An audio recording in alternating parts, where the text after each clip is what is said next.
What's up, ladies and gentlemen? It is another episode of the G Show Wednesday Comic Talk. That's right, it's Wednesday, and comic books come out on Wednesday. And on Wednesdays, we like to podcast about comic books. But today, we're talking about comic book movies. I am G1, if you didn't know. I'm the host. And again, I have my partner in crime here, G95. What's up, bro? Hello.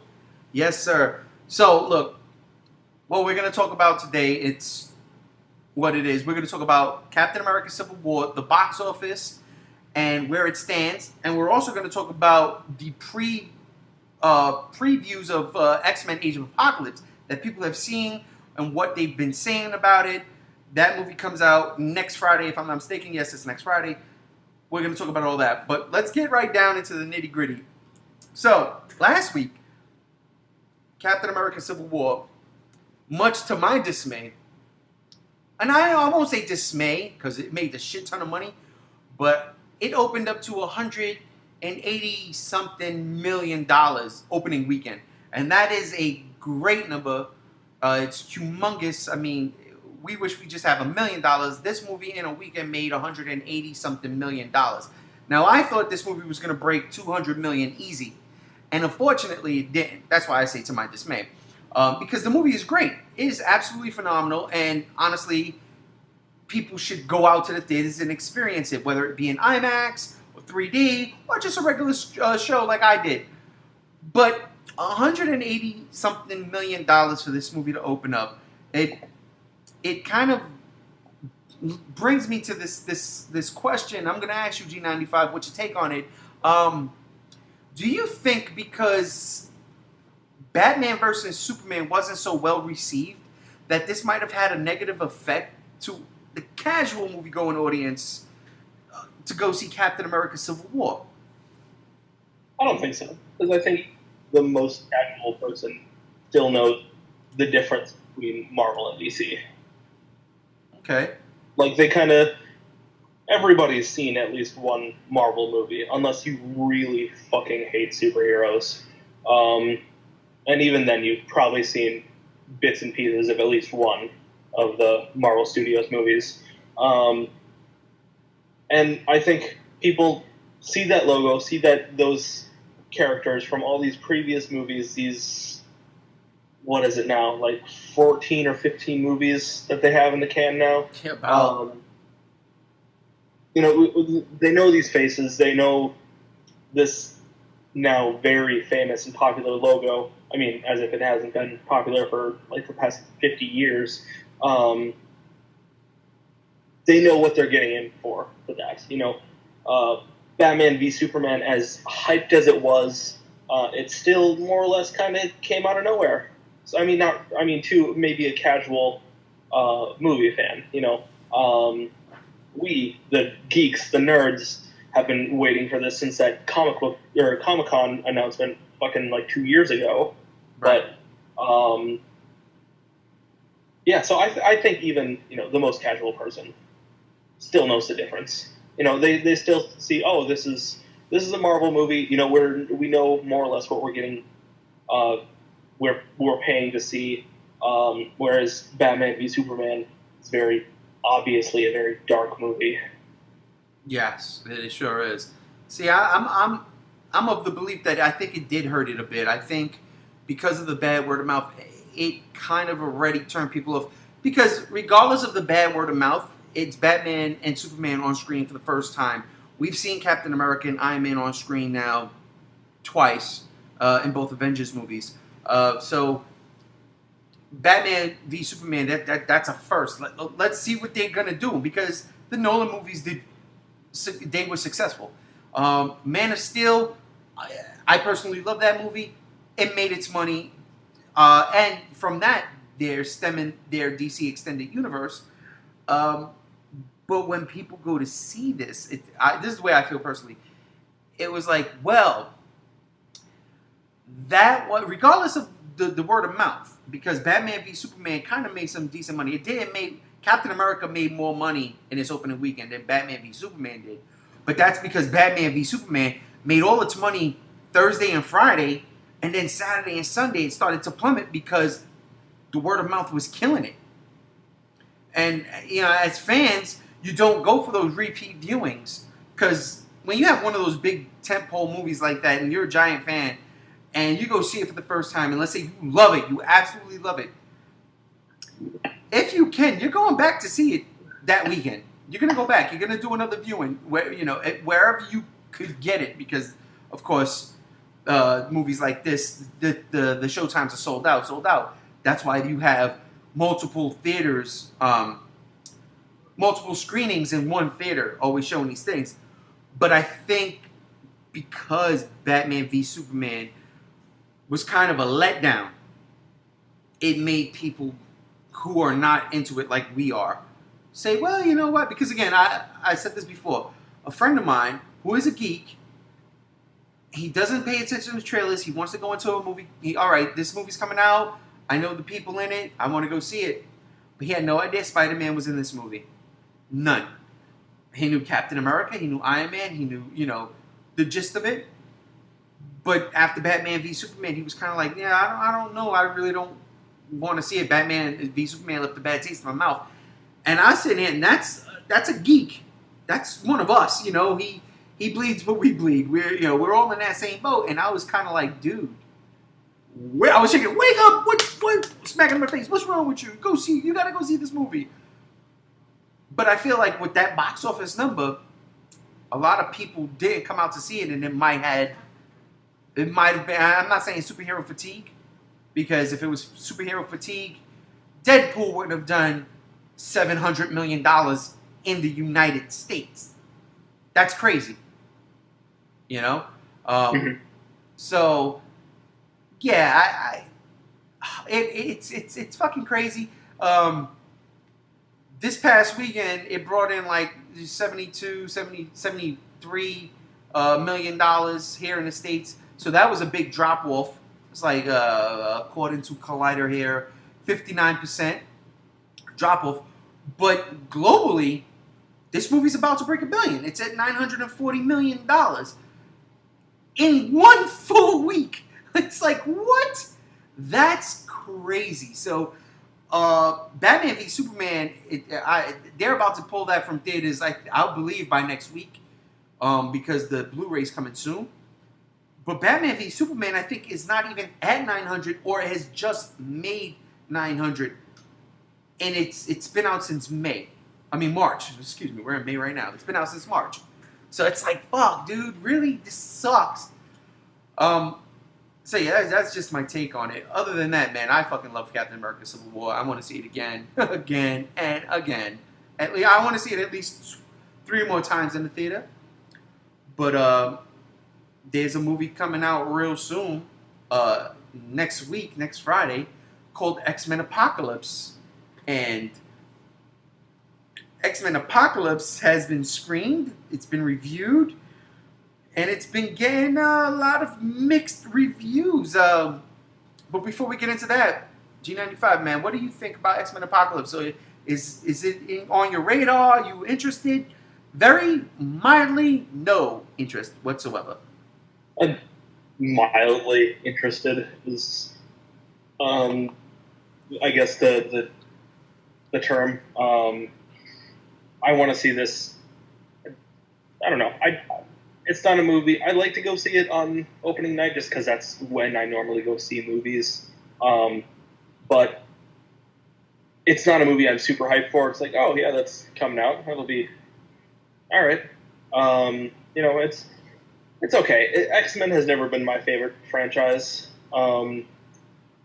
Days of Future Past was a lot better than I expected it to be, but still not nearly as good as the hype was building it up to be. Right. I could never even finish First Class, and people say that's one of the best ones. X2 for me is still my favorite X-Men movie. Yes. I still haven't seen The Wolverine. We don't even fucking talk about X-Men Origins. Wait. You've never seen The Wolverine? No, I haven't. Okay, it's not one of those movies you rush out to see, but if it pops up, just as a fan, if it ever popped up in your alone time, give it a watch. I'd give it a shot, but it's not a movie I think I'd ever really go out of my way to see, because I heard it was lackluster. That's how I've heard most X-Men movies described to me. This it looks Apocalypse looks entertaining. That's about all I can give it. I'm hopeful it'll be good. That first trailer we got of seeing, I mean, as shitty as Apocalypse looks, he still looks like they build him up to be a pretty imposing villain, and that's cool. But I don't know. There's just not a whole lot of. I'm not seeing a whole lot of hype from fans around this movie, really. I agree. I agree with that. I personally hate Days of Futures Past. I cannot stand that movie. I said, let me watch it. I recently rewatched it. I said, let me rewatch it. Maybe I was just in a mood when I saw it for the first time, because that tends to happen sometimes. I'm just out of it. I'm not into anything, and all right, let's go to the movies. Something I'm anticipating, and it doesn't lift my spirits. And maybe it was my mood that day. No, it wasn't, because I was like, you know what? Apocalypse is coming out. I think it was the second trailer that dropped, and I was like, fuck, this looks good. Let me rewatch Days of Futures Past. And it was on HBO, and I threw it on, and I watched it.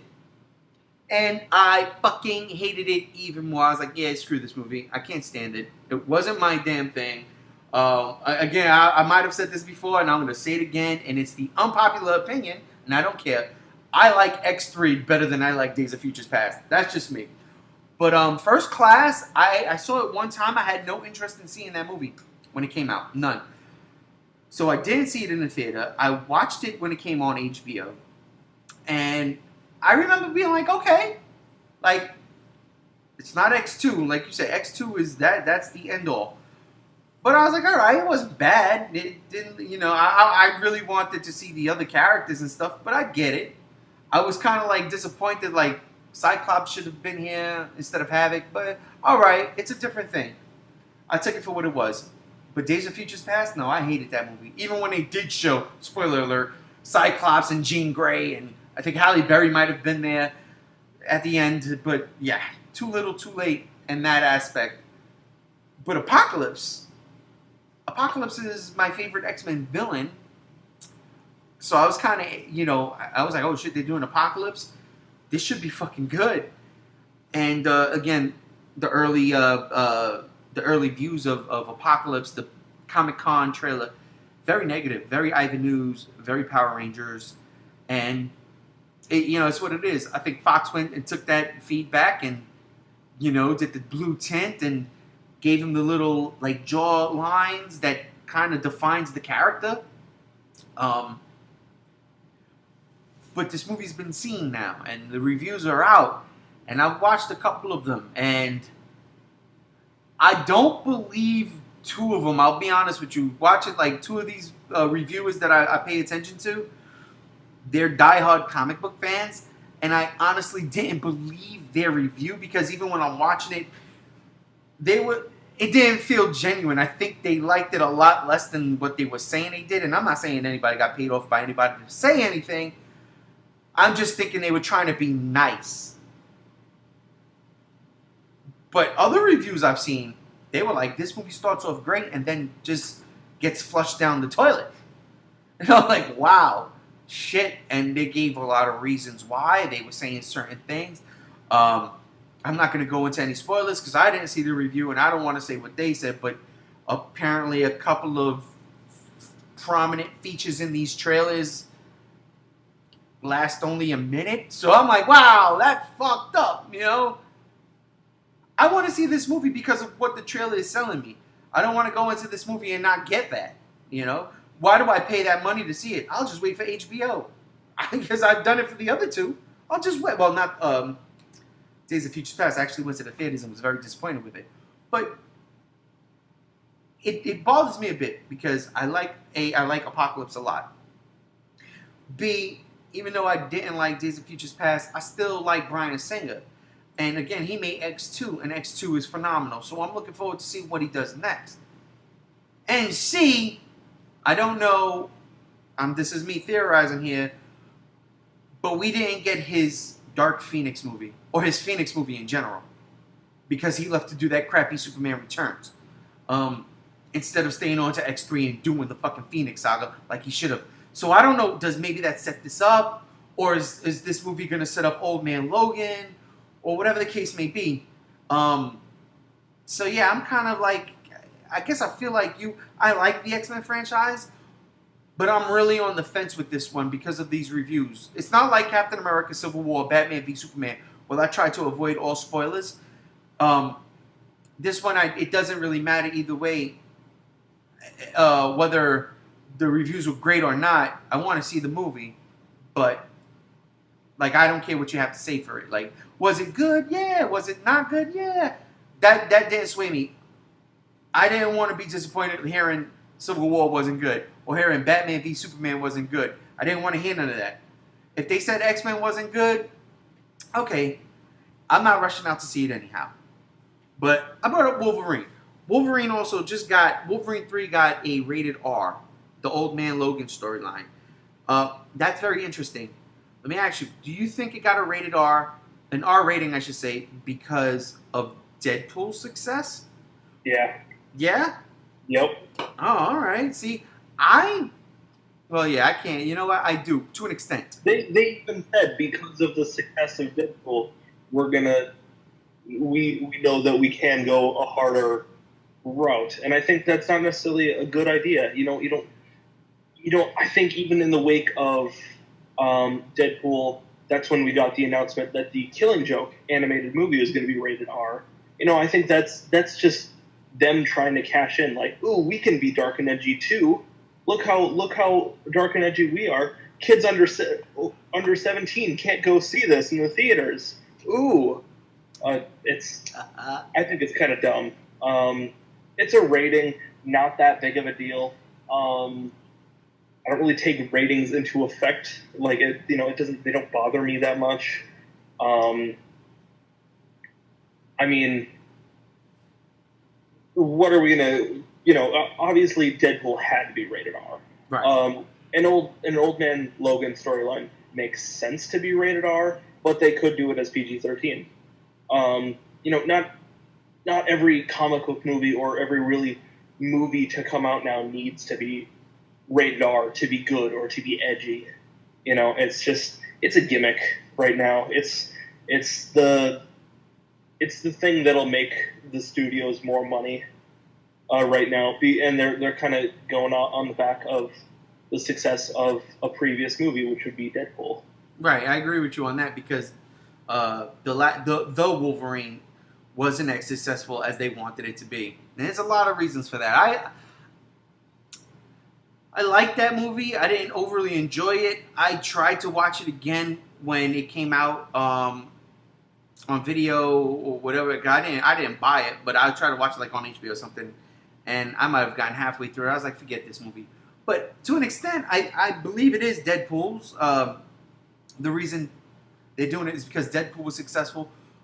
To an extent, because I think Wolverine always needed to be like an R rating. You have claws that pop out of your wrist, and you got to kill people. And this is the last one Hugh Jackman's doing. He's done. He's finished. You go out with this. You go out with the best effort you can give. And he knows that Origins is hated.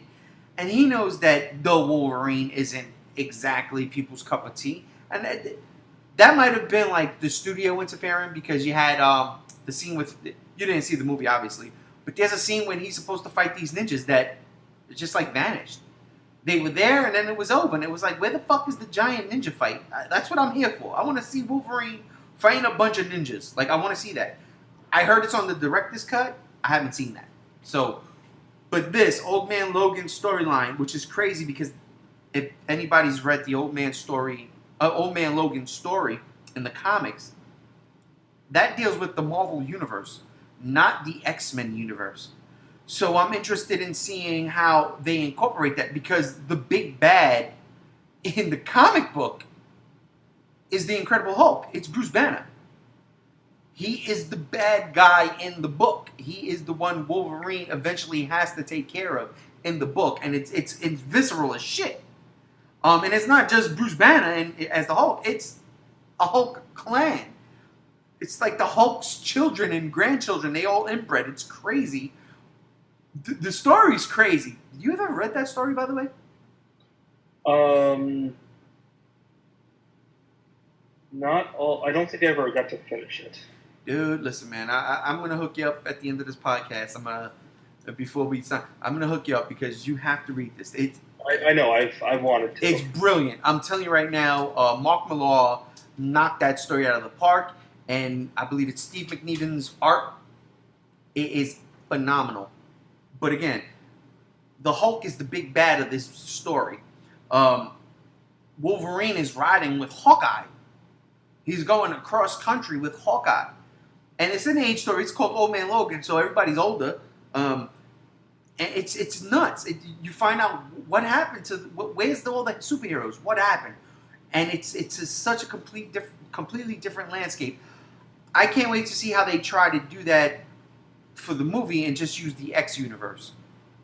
I think that's not even like you won't get the big name kind of factor. You know, obviously we won't be getting the Incredible Hulk and Hawkeye in Old Man Logan, but you know, still the X-Men universe is such a limitless pool of potential with the mutants. They can just fucking pick any mutant or any character that has Hulk-like abilities and be like, you can do it. Or maybe they'll make Phoenix the bad guy. You know, I'm sure they'll bring Magneto into it somehow because they always do. Yeah, I mean, there's such a limitless pool of mutants, and we've only skimmed the top with the movies that we've gotten. You know, X-Men 3 kind of, you saw a little bit more diversity with the Brotherhood. Right. Days of the Past, you get a little bit more diversity in First Class 2, and obviously in Apocalypse we're going to be getting even more. So it makes sense for them to, you know, it's such a limitless pool. They can do anything they want with mutants. They're going to work with the tools they have. You know, they're going to have to, and I'm sure they'll make it work. Well, I don't think it'll be a direct adaptation of the Old Man Logan storyline. It'll just be heavily influenced by it. They'll take that premise of kind of an older Wolverine who's more or less like cut off and just ready to be away from society like he's always wanted to be, and they'll kind of run with that and not the actual more or less storyline. Right. I know Patrick Stewart's going to be in this movie, so I'm excited for that. From what I heard, it might be Patrick Stewart playing that Hawkeye role. You know, this buddy cross country trip. The bad guy, I would assume, would be Sabretooth, and I would love if Liev Schreiber would come back and reprise his role as Sabretooth, because as much as I hated X-Men Origins, I fucking loved him. Yeah, he was good, but I also liked Tyler Mane as Sabretooth in the first X-Men. I do too. I can't lie. I thought Tyler Mane, while he wasn't exactly the Sabretooth I wanted, and neither was Liev Schreiber, don't get me wrong. Schreiber, whatever his name is. But Tyler Mane had more of that Sabretooth look. He had the size. Well, he's like 6'9" or something like that. Yeah. He's impossibly fucking tall. And Liev Schreiber is like 6'4" or something. I think. And, I mean, if somewhere down the line, like, getting Tyler Mane back or getting a taller actor back would get that look of a smaller Wolverine like he is in the comics, you know. Right. A short dude with a, you know, not necessarily inferiority complex, but like the Napoleon kind of complex. And getting a tall actor to be Sabretooth would help emphasize that, which is something we don't really get because Hugh Jackman's a relatively tall guy. Right. Well, I think, and, you know, no disrespect to Tyler Mane, but I think they want to go with quality of actor. Yeah, definitely. And Liev Schreiber that's the dude. He's not the best. Liev Schreiber is an amazing actor, but I also like the presence that Tyler Mane got. He was a lot more frightening as Sabretooth than Liev Schreiber was. I saw the first X-Men, that came out in like 99 or 2000. 2000, and I was 5 years old when that came out. My Maybe I was 6. God! Yeah, I'm yeah. old, I'm dead, I'm dying. And I haven't watched that movie in a lot of years. But every time I watch that, because I watched it quite a bit as a little kid, because it was always on fucking cable. Yes. Scared the shit out of me. I don't know what it was. Maybe it was about Magneto turning the politician into the goo and stuff, and or just how Rogue was sucking the life force out of people in such a visceral way, and Tyler Mane as Sabretooth was scary. That movie scared the fuck out of me as a little kid. So maybe that's why it sticks with me so much, more than Liev Schreiber did. Well, yeah. Even though I am a fan of his acting. No, I agree, because it's just he was in the wrong movie, and I totally agree with that. Like, not a lot of people would even, oh wow, he was in an X-Men movie. No, you don't want to see that movie. Trust me. And I think that's where the redemption comes in, and I think that's what Hugh Jackman wants, because again, he knows what we're saying. He knows what the fans are saying with his solo joints. They just haven't been up to par. Origins sucked. Period. Sucked. And while, like I said, I did like the Wolverine, there was many missed opportunities there. Many. So they're going to go balls to the walls. But I think they would have Liev Schreiber. I think Liev Schreiber, I can't say his name right. My dyslexia might be confusing the letters in his name. But the guy who played Sabretooth and Cotton fucking Wary in the Scream movies, okay? His redemption tale, and I think he actually would fit nicely in that Hulk role from the comic books, because that's Wolverine's #1 nemesis is Sabretooth. I think it would be perfect. You bring him in, you make him, he's darker. Like, I could totally, I picture it right now, especially because I know the comic. They keep it without him having a brood, like the Hulk had a brood, but it's at the end of the day, Wolverine and Sabretooth have to have their final fight. That's what I want to see. Him, Liev Schreiber. But all right, let me ask you this though. It's rated R, and this dude doesn't die. What do you think the chances are of Deadpool popping up in this movie? Pretty slim, I'd say. Really? Okay. Yeah. It'd be really cool, but I don't think it would fit with the tone that they're going to go for at all. And I glanced over an article just the other day about how complicated it would be for them to bring Deadpool over into the X-Men universe. More so, it would be more complicated to bring Deadpool over to the X-Men universe than it would be to bring X-Men characters into Deadpool. I mean, I know it's all shared, right? Obviously, but it was some producer. I don't think it was Bryan Singer who said it, but some producer was saying how complicated it would be to bring adequately bring Deadpool over and make it work. Because those are two totally different types of movies. Well, now here's where I'm going to interject and say it will work. So, being that this is Hugh Jackman's last turn as Wolverine, and it's got the R rating, and it's called Old Man Logan, it necessarily doesn't have to tie into any of the X-Men movies. And if Deadpool doesn't die, it is conceivable that he can be in that, if they're going to go the route they did in the comics, this apocalyptic future, in the X universe, Deadpool would be perfect in there for a part, whether it's a big meaty part or a small tiny morsel. I think he would absolutely fit, because in Deadpool we've seen the references to Hugh Jackman a couple of times, and it's funny. Don't get me wrong, I would love to see it, but I don't think it would fit with the tone. Well, no, but that's just it, though. Because I think this is going to be a dark Wolverine movie. Yeah. There might be some lightheartedness. Now, I'm not saying Deadpool the campy, funny, comedic version, but, and as much as I hate to bring this up, that stupid Origins movie where Ryan Reynolds was Deadpool, they tried to make it kind of dark, even though it sucked. It failed in every fucking way. But he was fun in that movie. He was fun. Now that he had his own solo joint and we see how it translates to screen and Fox sees how the money translates, yo, if we're going to make an R-rated Wolverine, why not throw Deadpool in there, throw a couple of curses, have a fucking crazy battle between Wolverine and Deadpool in this movie, where limbs are flying, heads are going off, there's blood, and then, Deadpool's like, oh, wait, oh shit, let me get my arm back, hang on, you're cheating. This is stupid shit. I can't write Deadpool to save my life, but just silly things in that nature, not for the whole movie, for a bit part, I think it might work.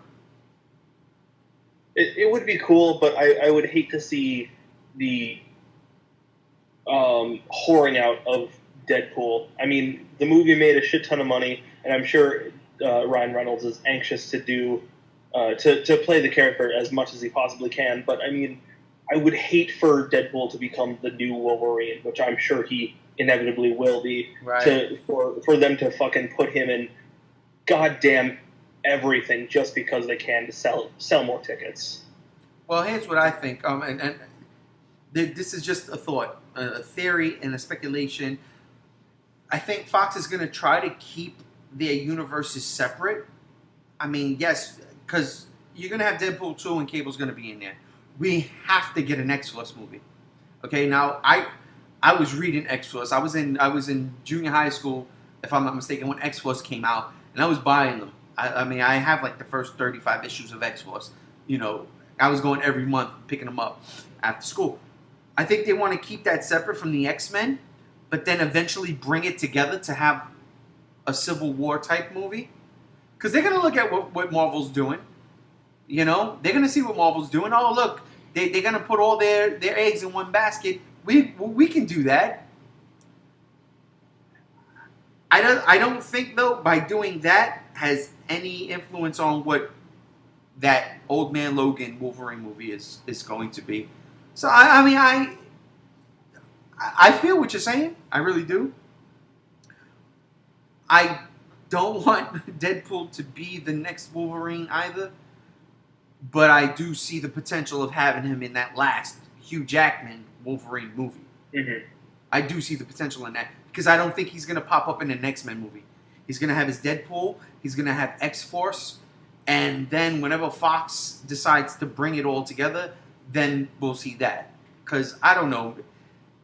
You never know how many Deadpool movies you're going to get. But we know there's a sequel coming. That's confirmed. And X-Force is flown in the air. I think New Mutants is actually the one on tap. But X-Force is something that you need to get. If you're going to have Cable and Deadpool, and you already introduced Vanessa, who turns out to be Domino later down the line, I know this stuff because I read it. And, as a kid, you have a crush on certain comic book characters. It's just what it is. I like Domino. I got a thing with girls with short hair. It's not my fault. Anyhow, I think they'll keep it separate and use that Wolverine movie not as a tie-in to the X-Men, but as its own thing. Throw Deadpool in there, but not oversaturate their universe with Deadpool. You'll get him in Deadpool 2 in spades, of course, because it's his movie. X-Force, and then a nice, not bit part, but a nice bit part. You know what I'm trying to say? It's not going to be a tiny role. It's not going to be a cameo. But I honestly believe we're going to see a Wolverine-Deadpool fight. And the only way it can happen to make it work really well, especially now that Hugh Jackman's leaving, is in this R-rated Wolverine movie. And I think that would be freaking awesome. It's gonna, because again, like Liev Schreiber, it's got to be a redemption. They're trying to redeem from that first origin, from the Wolverine Origins or X-Men Origins. So, yeah, I think we're gonna see Ryan Reynolds don that costume and get his ass handed to him.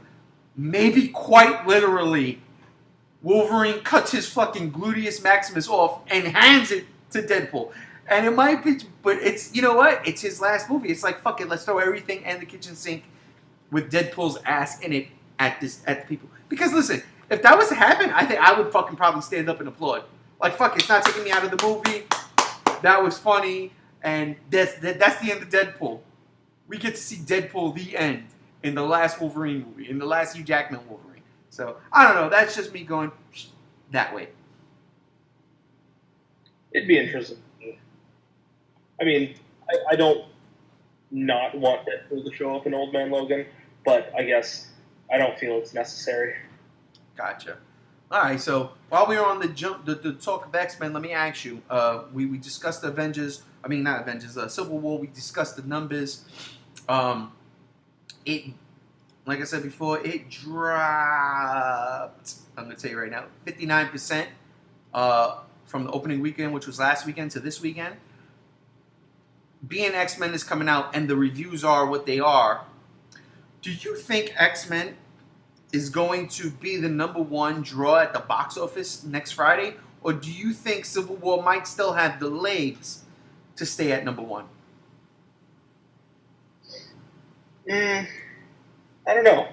I don't think there's really enough appeal to take for X-Men to really take down the juggernaut that is Civil War currently.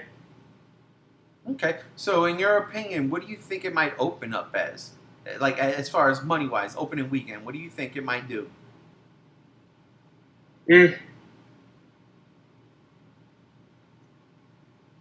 Civil War did how much? 180? 180 plus. I think it's close to 190, but let's just say for, the sake of not knowing, 185. Let's just say 185. Probably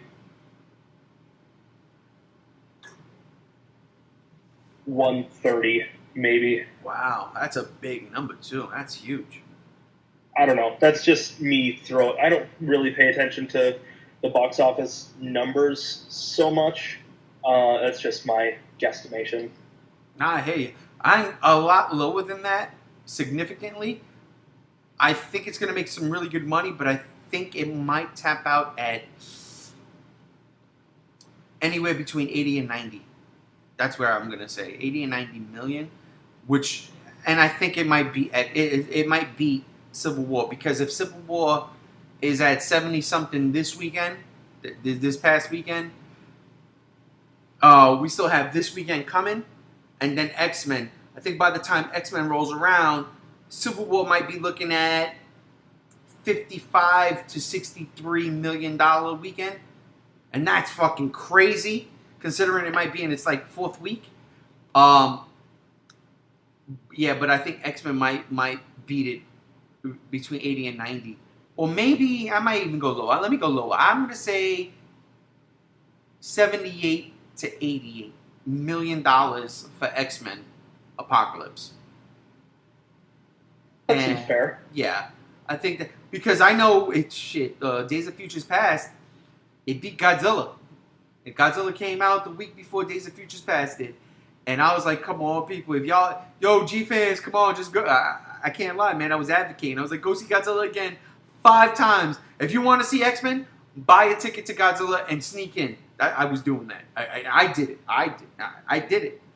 I paid for Godzilla and went to see X-Men, and I hated X-Men. I was mad. I was like, I should just went to see fucking Godzilla again.